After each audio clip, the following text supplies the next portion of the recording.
We had been away from the garden for almost 3 weeks. We were on vacation. The good thing is we got lots of rainy days while we were gone, so thank goodness the plants were doing really well, and of course the weeds were doing really well too. So they came out and play. Of course, they had a great party. So coming home was like coming home to an explosion of weeds. My main concerns are the spurge, the oxalis, and the crabgrass.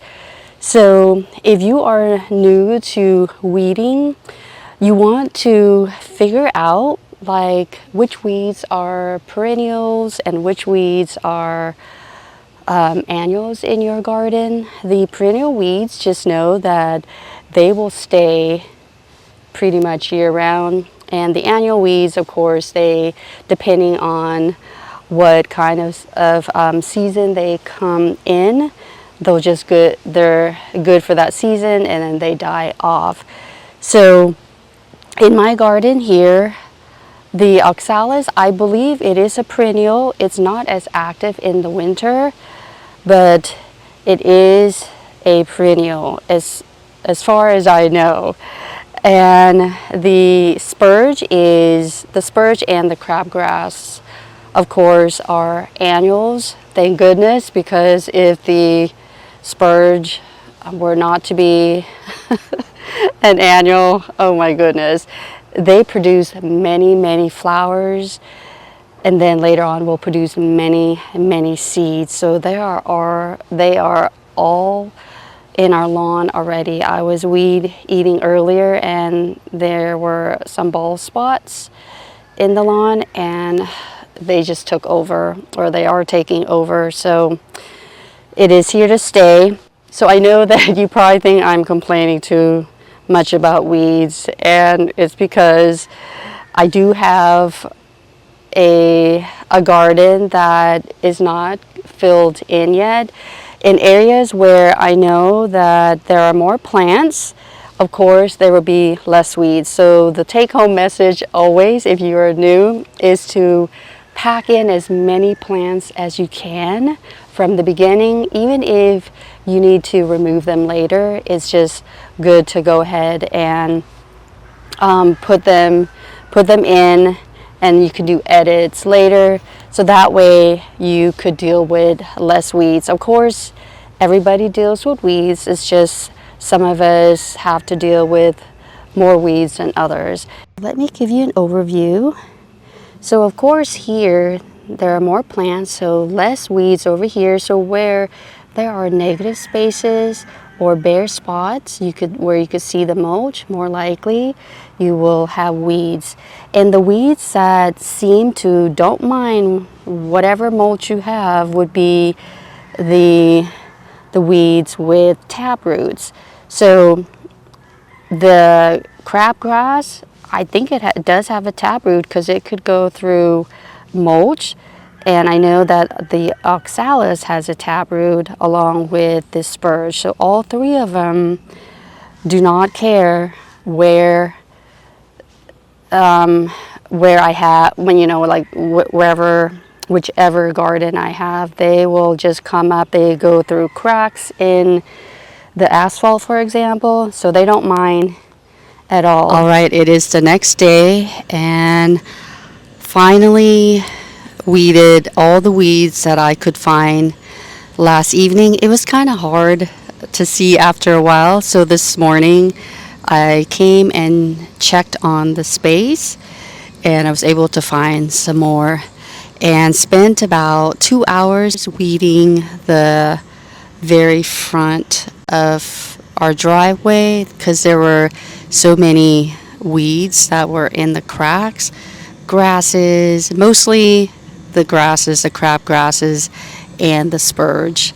So I'm so glad that that was done. As you know, the more plants you can pack in an area, the fewer weeds that you're going to encounter. The strip where the walkway is, I have to say, by far is worse when it comes to this area. And when we go to that hillside garden, the very top where the walkway, the mulch walkway is, that was the worst as far as the hillside garden goes. So I'm so glad this whole area, you can see that is mostly clear, not before it was this area was weeded. So now you see the beautiful plants, and when you're here, you're not distracted by the weeds. If you're somebody like me, you do get distracted when you know that there are weeds on the ground that should not be there, and the crazy weeds that is. And you can see that I missed this whole big plant right here. So let's pull this out.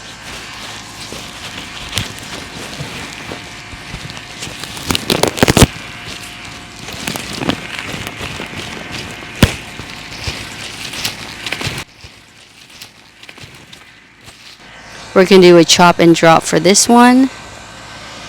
And there's some oxalis in there too that I'll have to come back and take care of later. So as you can see, when you are away for a week, 2 weeks, and in my case almost 3 weeks, you can expect weeds to come up, especially when it's been a rainy rainy weather situation.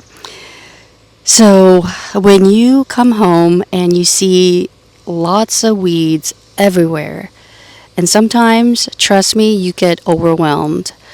So what I would like to share with you is that it's easier for you to just do the easy areas first, because that will motivate you to do the bigger areas after. Because just like taking a test, you don't want to get bogged down with a hard question. Just move on, go to the easy ones first, and just get them over with, so you don't get overwhelmed. And then once you're finished with the easy ones, in this case the easier spaces, then it's easy to tackle the bigger areas, because you know that you can dedicate more time, or your mind is not focused on the fact that you have so much to do. You know that you finished all the other areas, you just need to focus on the bigger areas now, the tougher areas.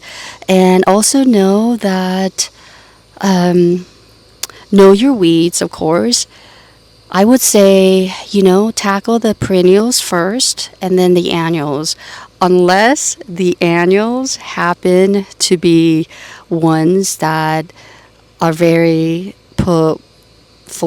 I can't say the word, that flowers very readily and produce lots of flowers. Floriferous, I think that's the word. It's a tongue twister for me.